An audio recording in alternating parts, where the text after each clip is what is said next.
Today's story is about a prison break where inmates escaped from a prison that was known as the Wall because of its security and strength. It was one of the oldest prisons not just in America but in the entire world, and it was shut down in the year 18826. The security of this prison was so tight that for 100 years, no inmate ever managed to escape. And if anyone was caught trying to escape, their sentence would be doubled. This prison was built like a fortress. Its walls were made with very strong stones, reinforced with iron rods, and they went 3 meters deep into the ground so that no inmate could dig a tunnel and escape.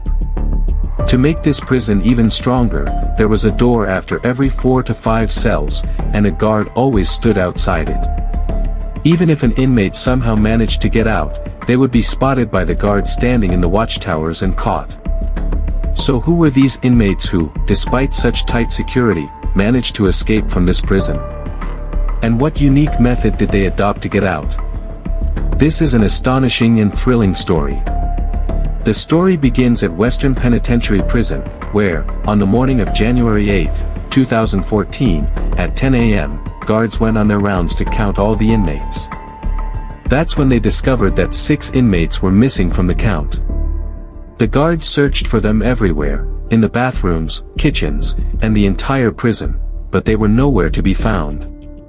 It didn't take long for the guards to understand that all these inmates had escaped, and the prison's emergency alarm was sounded.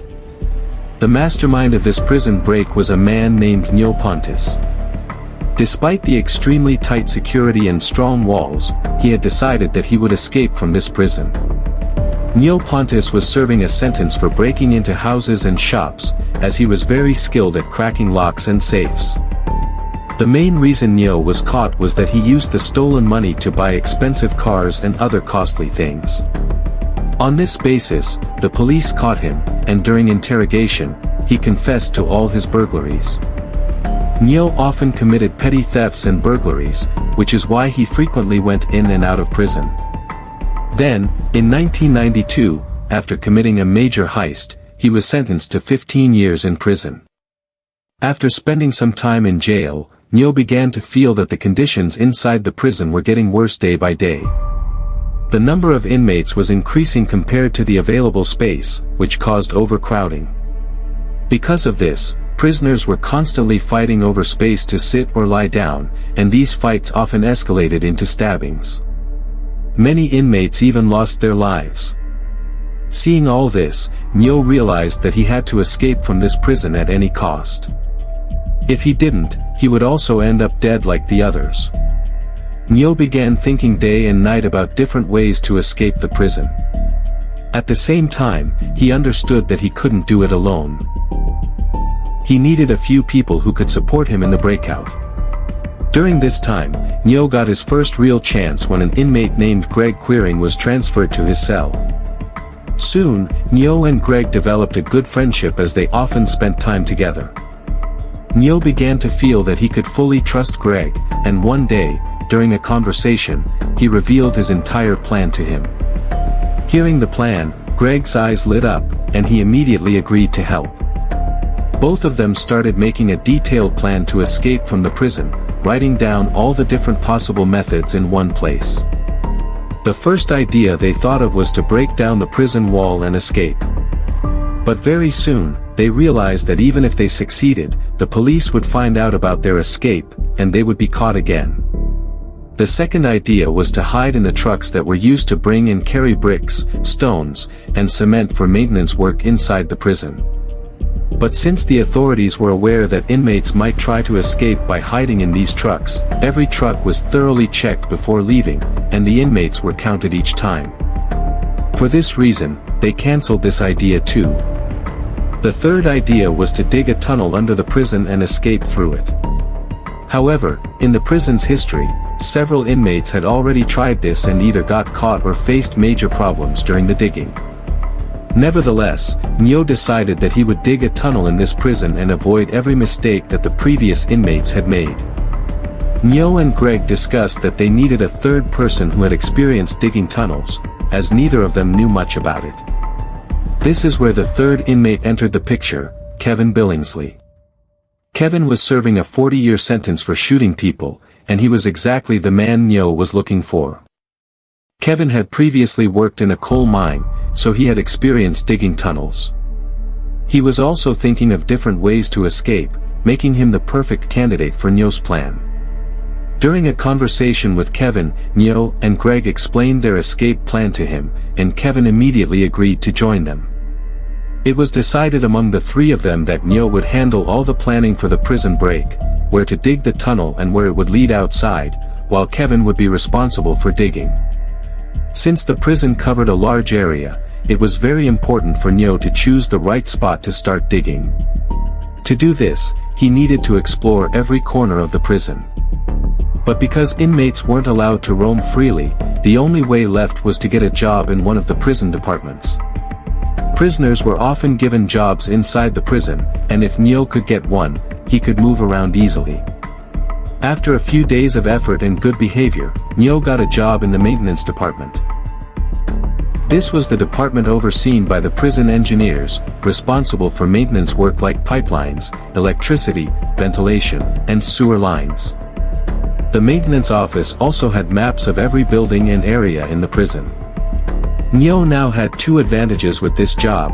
First, he could move around the entire prison without restrictions. Second, he could study the maps and learn about every corner of the place.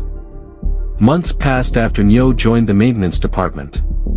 Gradually, he was gathering information about every corner of the prison, from underground to the outside. At the same time, he was also looking for a place to start digging the tunnel. One day, a maintenance task came up at the prison's outer warehouse.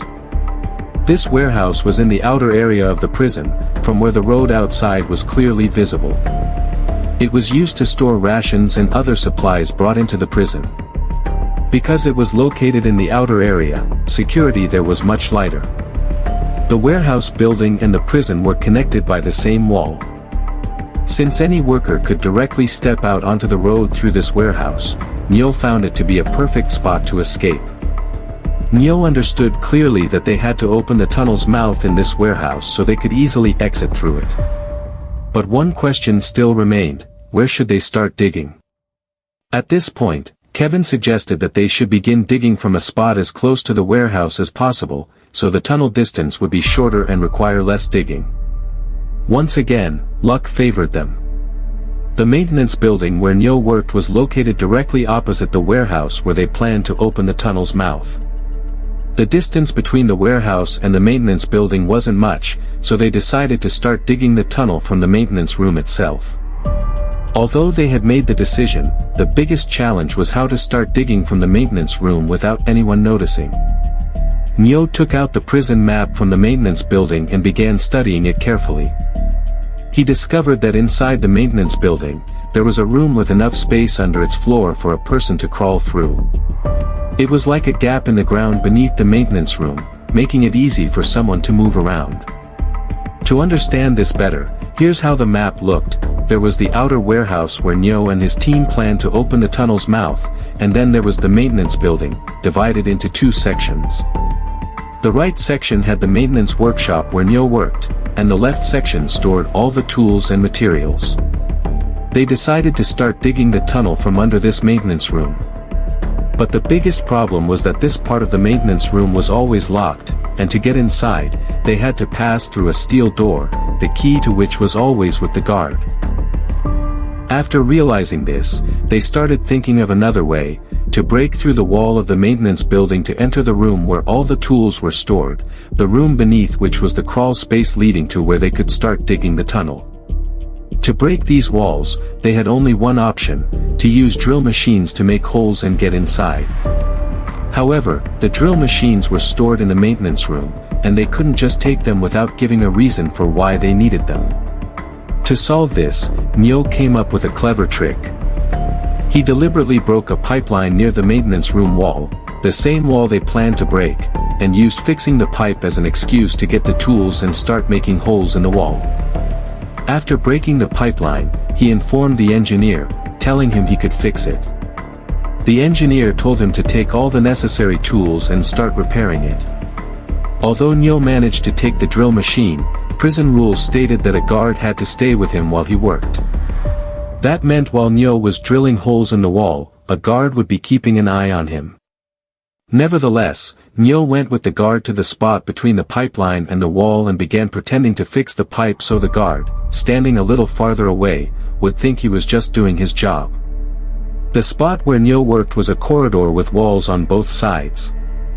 The pipe he was working on was on the right wall, and the wall where he wanted to drill a hole was on the left. After watching Nyo work for a while, the guard became a bit careless, as he had no idea that Nyo was about to drill a hole in the wall. The guard started wandering around. Seeing the guard distracted, Nyo quickly turned from the right wall to the left and began drilling into the wall with the machine. As soon as the guard walked past him, Nyo switched back to working on the pipe. Although Nyo had found the right opportunity to drill, the drill machine wasn't very powerful, and it was taking too much time to make a hole in the wall. The guard also began to sense that something was off, so Nyo cancelled this plan right there. After this plan failed, Nyo sat down with his partners again to think of a new plan. That's when the steel door came back to their minds, the one that led into the maintenance room and whose key was always with the guard. The biggest question now was how to get hold of that key, as the guard always kept it hanging on his belt. After several days of planning, they decided that they needed a material on which they could easily make an impression of the key. They had two options, either take the impression on a bar of soap or use styrofoam. Once they had the impression, they could create a duplicate key with the tools in the maintenance room. Although they had made a plan, the biggest question still remained: how would they take the impression of the key on soap? At that moment, Nyo got a very unique idea. Nyo and his companion started keeping an eye on the guard who had the key to the maintenance room, paying special attention to which key he used to open and close the maintenance room. From this, they discovered that the smallest key hanging in the kitchen was the one that opened and closed the maintenance room. Now they knew which key belonged to the maintenance room, but the biggest task before them was how to take the impression of that key on soap. To deal with this, Nyo gave some money to two prisoners and asked them to go and start a fight near the guard who had the keys. When the guard came running, those two prisoners began fighting each other. Seeing this, the guard stepped in to separate them. Meanwhile, other prisoners gathered there. Nino took advantage of the crowd and the pushing and shoving, slipped in, and since the guard was busy breaking up the fight, Nino quickly moved behind the guard and, in just a few seconds, pressed the key onto the soap, leaving a clear impression of it. For a moment, Nyo couldn't believe how easily it had been done. He immediately walked away so that no one would suspect him. With the impression of the key in hand, Nyo began working on making a duplicate key for the maintenance room. After several days of hard work, he succeeded in creating a key. But a major problem was already waiting for him. After making the key, they decided they would open the maintenance room door at a time when the other prisoners were either working or playing sports.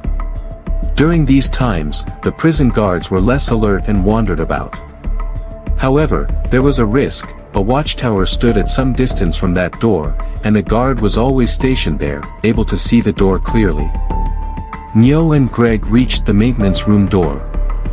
Greg kept watch to make sure no guard was approaching them, while Nyo pulled out the key and inserted it into the lock. As soon as he tried turning it, Nyo froze. He began to think his plan was going to fail because the key wasn't opening the door. On top of that, since the key was thin, it broke and got stuck inside the lock. Seeing this, Nyo and Greg panicked because the broken piece of the key was clearly visible. They feared that if a guard noticed the broken key inside the lock, the entire prison would go on emergency alert, and their escape plan would be ruined. There was only one way left, to somehow remove the broken piece as quickly as possible. Nyo immediately ran to the maintenance room where he worked, because he had already made a duplicate key for his workshop and for the drawers where all the tools were kept. He grabbed a pair of pliers and rushed back to the maintenance room lock, trying to pull out the stuck piece. After a few moments of struggle, Nyo finally managed to remove the broken key. The most surprising part was that, during all of this, not a single guard noticed them. Although their first attempt to make the key had failed, Neo decided he would make another one. Since they still had the impression of the key, he successfully created a second duplicate.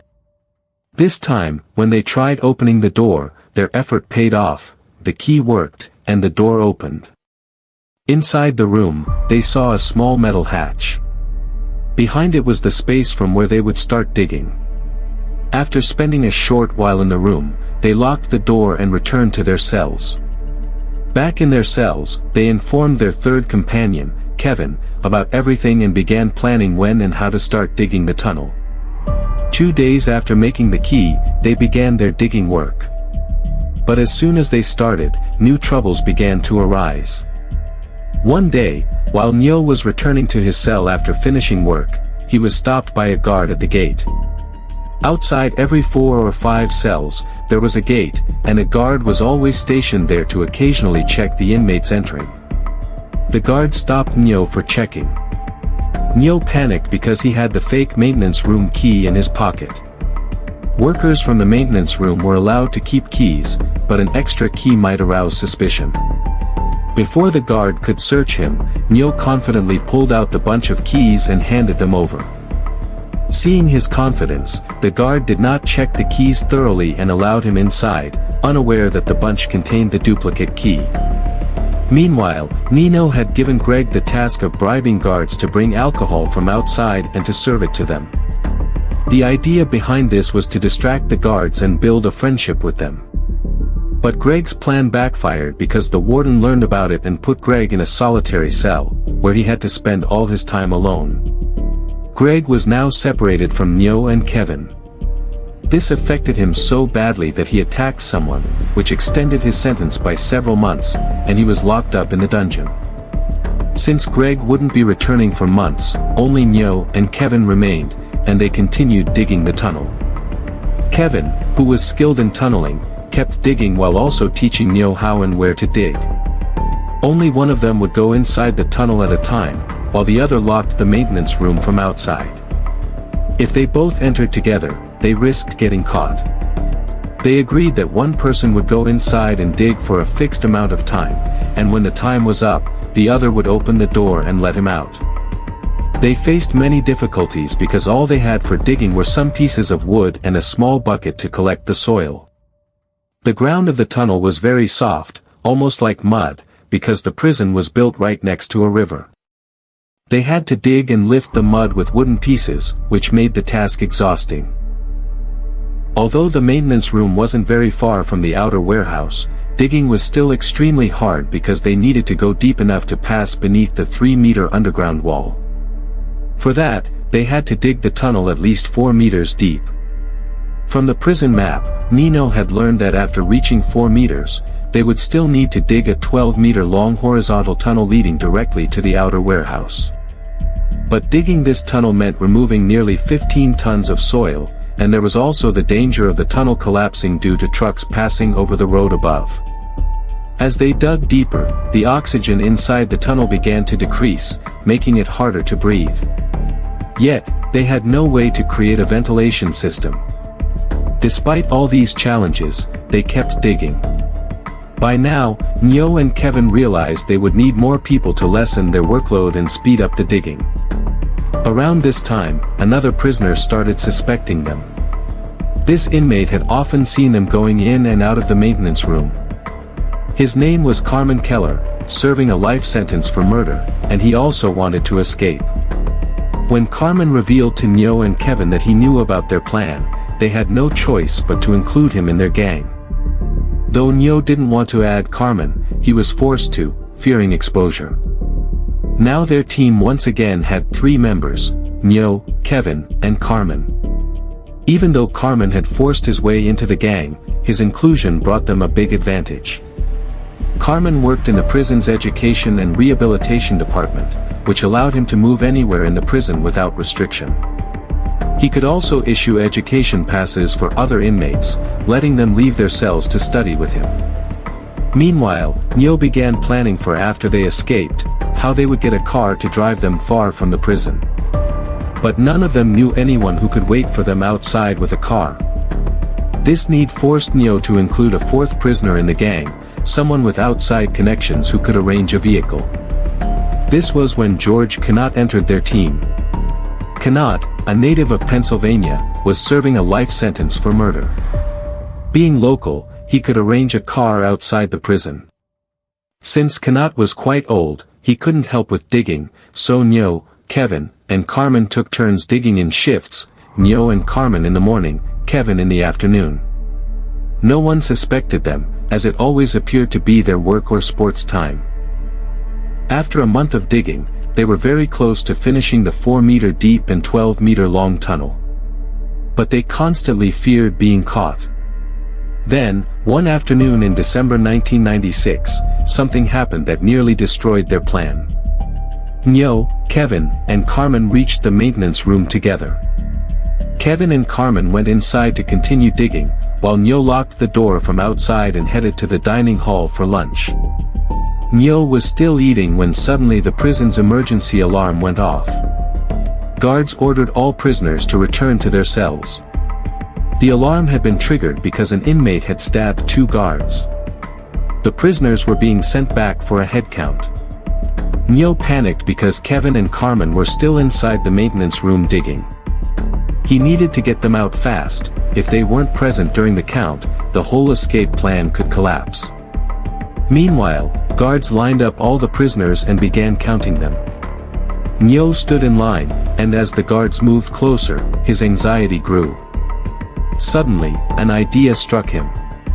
Nyo whispered to 2 inmates standing near him, asking them to start a fight, promising them alcohol in return. The 2 inmates began fighting, and the guards rushed to break it up. Taking advantage of the distraction, Nyo slipped out of the line and ran straight to the maintenance room to get Kevin and Carmen out.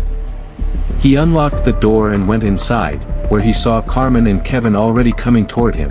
They had heard the emergency alarm and exited the tunnel just in time. They quickly changed their clothes and left with Nyo, returning to their cells before anyone noticed. Their plan was saved from disaster, and this strengthened their friendship and trust even more. They began seeing Nyo as a true leader because he had saved them and the entire operation. With the tunnel almost ready, they focused on planning for life after escape. However, George Connaught, who was responsible for arranging the car outside, failed to get it. Hearing this news, the gang members became deeply disappointed. But Nyo finds another way to deal with it, and they all decide that after escaping from prison, they will steal a car and run away in it. Although they all agreed to steal a car, none of them had ever stolen one before. Now they needed a prisoner who had experience in stealing cars. And that's where the 5th member of the gang makes his entry. His name was Andrew. Andrew was an experienced thief who had carried out several car thefts, and for that very crime he was serving a 10-year sentence in prison. When Andrew joined the gang, the tunnel was already fully prepared. His main job was to steal a car after they escaped, and he performed that task perfectly. Another member was about to join Nyo's gang, and his name was Thomas.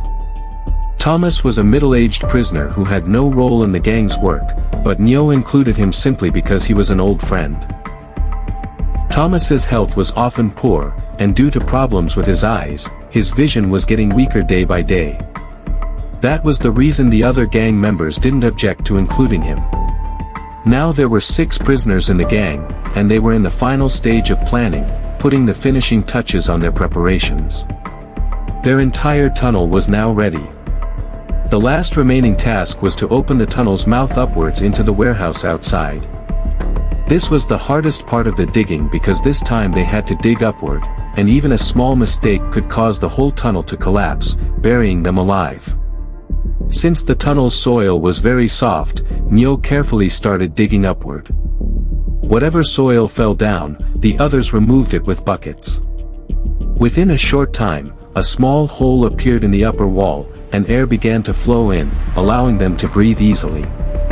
However, the way out was not yet completely open because the warehouse floor they were digging under was reinforced with steel rods, which would be very difficult to break. To cut through this floor, Nyo needed high-powered tools. Since he worked in the maintenance room, he had already made fake keys for its drawers and cabinets. With those keys, he took out a heavy-duty drill machine and a hydraulic jack. That hydraulic jack was the same tool used to lift cars off the ground. Neo returned to the tunnel with all the equipment and began drilling holes in various spots of the concrete and steel ceiling to weaken it. But the job couldn't be done with the drill machine alone, so he needed the hydraulic jack. Neo dug a small pit in that narrow space, wedged the jack between the ground and the ceiling, and began pressing it. The pressure caused the warehouse floor above to crack open, creating a large hole. Afterward, Neo saw that some thick steel rods were still intact. To cut them, he used a cutter machine, after which the tunnel's mouth opened completely into the warehouse. Now they could easily enter the warehouse, which was used for storing supplies coming into the prison and where other workers and staff hardly ever came. They emerged in that silent section of the warehouse, a perfect place to make their escape. Neo and his gang had fully prepared the tunnel and reached the warehouse. But they all returned to their cells, waiting for the next day, the day they planned to escape. They had decided the escape would take place at night. However, since all prisoners were counted and locked into their cells after evening, they couldn't leave then. That's where Carmen Keller came in. He worked in the prison's education and rehabilitation department. As I've mentioned earlier, because Carmen worked in that department, he could issue permit passes for any prisoner, allowing them to leave their cells to meet him for studies or to help with education-related tasks. The night before their escape, the 6 gang members spent their time in their cells, restless with fear and anxiety, unable to sleep. The next morning, January 8, 1977, at 6 a.m., they began their prison break plan. Using the permit passes Carmen had given them, they exited their cells. Since the prisoners' head count took place at 10 a.m., they had to leave before then. After leaving their cells, they all reached the maintenance room, went inside, and locked the door. They decided that Kevin would go through the tunnel first, and Neo would be the last. The gang's 2 older members, Conrad and Thomas, were placed in the middle because of their age and the fact that it was their first time crawling through a tunnel. For them, moving forward inside was like a challenge, especially Thomas, whose health was very poor, whose age was higher, and whose eyesight was fading. It was Thomas who caused a lot of delay in crossing the tunnel, but with each other's support, they finally managed to crawl through and emerge from the tunnel's mouth into the warehouse. Once outside, the first thing they did was change out of their prison uniforms into civilian clothes. Under the prison's prisoners' rights law, inmates could keep home clothes along with their uniforms, and those clothes now proved very useful. By then, it was 7:30 a.m., and only 2.5 hours remained before the 10 a.m. head count. From the warehouse room they planned to exit, they could see the road outside clearly. But the biggest concern was the watchtower right outside the warehouse gate, where a guard was always posted. Here, something happened that made their escape easy. Neo had anticipated this and had already stolen worker helmets from the maintenance room. Their plan was to wear these helmets and walk out, so the guard would assume they were workers leaving after finishing their job. All the gang members stepped out of the warehouse. The guard's eyes fell on them, but since they were wearing civilian clothes and workers' helmets, he suspected nothing. One of the gang members even waved to the guard as they left, and the guard waved back, completely unaware that the prisoners were escaping right under his nose. According to their plan, the first thing they had to do after leaving the prison was steal a car. Now it was Andrew's turn to prove useful, the last man who had joined the gang. Using his experience in car theft, Andrew opened the car door, connected the wires, and started the engine. Once the car roared to life, they all got in and headed straight toward Texas.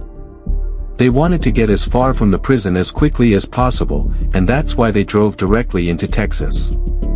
Meanwhile, at 10 a.m., when the guards began the head count, they discovered that 6 prisoners were missing. The emergency alarm was raised, and the state police were alerted. As soon as the news spread, police began searching the prison surroundings, unaware that the fugitives had already been gone for more than 2 hours and were 200 kilometers away. This jailbreak made headlines in newspapers and on every news channel, spreading like wildfire across America. The prisoners' photos were published in every paper. They had fled to Texas because Nyo knew a man there who was going to arrange fake passports for them. Nyo's plan was to use those passports to escape to Mexico. But since they needed passports to cross the Texas-Mexico border, the man told Nyo it would take some time to prepare them. Meanwhile, the gang had to stay hidden in Texas. Nyo and his gang arrived at a hotel on the outskirts of town, a quiet place with little traffic, where they began hiding out. 6 days had passed since their prison escape when, on the afternoon of January 14, 1977, police received a phone call. On the other end was a relative of Thomas, the same Thomas whose health was often poor and who was part of the gang. The relative informed police that Thomas had been admitted to a hospital in Texas. This gave police their first clue that all the prisoners were in Texas. Thomas was addicted to cocaine, and after the escape, at the hotel where they were staying, he took cocaine again. Due to an overdose, he had to be hospitalized. This led to a heated argument between Nyo and Thomas because Nyo said that taking drugs in such a situation could get the whole gang caught. Because of that argument, Thomas decided to separate from the group. After the quarrel, Thomas, still under the influence, left the hotel and collapsed on the road some distance away. An ambulance picked him up and admitted him to the hospital, after which his family and relatives were informed. Once police learned about Thomas, they issued a red alert across Texas, setting up roadblocks and checking every car and person. By now, 10 days had passed since the jailbreak, and the gang was still waiting for their fake passports. That same day, Nyo and Carmen left in a car to get some supplies, but patrolling police noticed them. The police chased their car, asking them to stop, but Carmen, instead of stopping, sped up. After a short chase, Carmen stopped the car near a forest, and both of them jumped out, running into the woods. The police also got out and pursued them through the forest. Within moments, Carmen was caught, while Nyo ran deeper into the forest, hiding there for 2 whole days. When he finally felt sure the police were no longer chasing him, he returned to the hotel, where the remaining gang members were waiting. After reaching the hotel, Nyo informed them that Carmen had been caught. Now they were unsure whether to stay in the city or move elsewhere. After some discussion, they decided to remain in Texas and wait for their passports. To avoid capture, they prepared to shift to another hotel. Unaware that Carmen had already told the police everything, including the hotel's location.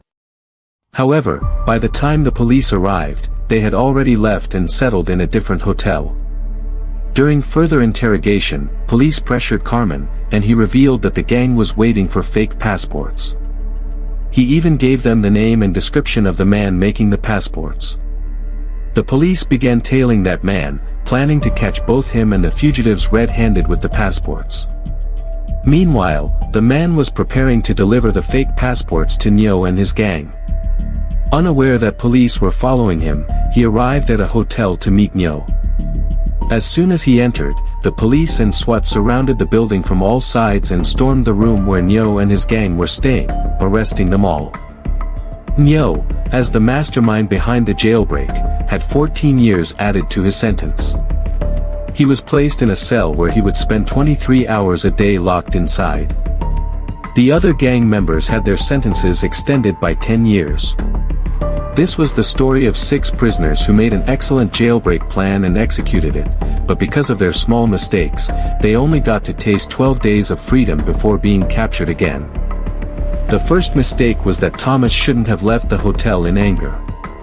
The second was that Nyo and Carmen shouldn't have gone out of the hotel, and after learning Carmen had been caught, they should have left Texas immediately. The third was calling the man with the passports to the hotel, which led to their arrest.